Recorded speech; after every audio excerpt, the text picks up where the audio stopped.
የቤቴ በር ላይ ቁጭ ብዬ ከጓደኛዬ ጋር በስልክ እያወራው ነው። አንተ ግን እኮ የማህደርን ድንግልና በመለመን ያጠፋውን ጊዜ ድንግል መሬት አርሰ ጤፍ ወይም የሆነ ነገር ብትዘራ እስካሁን ሀብታም ነበር የምትሆነው። እንዴ በግድ በአግባቡ ነው እንጂ ተረስ አይመስለኝም። ድንግል ያውጣል ብሎ የረገመኝ ሰው ሳይኖር አይቀርም። ግን አሁን ማህደርን መጠራጠር ጀምሬያለሁ። እንዴት ማለት? ድንግል እየመሰለችኝ አይደለም። ያው አንዴ ድንግል ነኝ ብላ ስለተዋወቀችኝ ድንግል አለመሆኗን ካወቅኩ እንለያይ መላት መስሏት ቢሆንስ ሁሉ መከራ ብታበለኝ። እና ታዲያ እሱ ማወቅ እኮ ቀላለሁ እንዴ? እንዴት? አንድ ቀን መንገድ ላይ የሄዳችሁ በቀልድ አስመስለው ወገቧን ንካት። ከጮች ወይም ከዘለለች ድንግል ናት። ዝም ካለች ግን ያው ተበልቷል ማለት ነው አለኝ።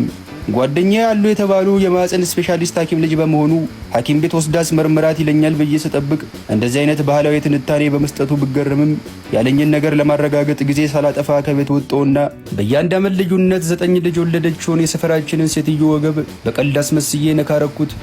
ሴትዮዋ ከምድር ተነስታ እንደ አንበሳ ወደ ሰማይ ዘለለች። እኔም የጓደኛዬ ባህላዊ ትንታኔ ሐሰት መሆኑን እዛው አረጋገጥኩ።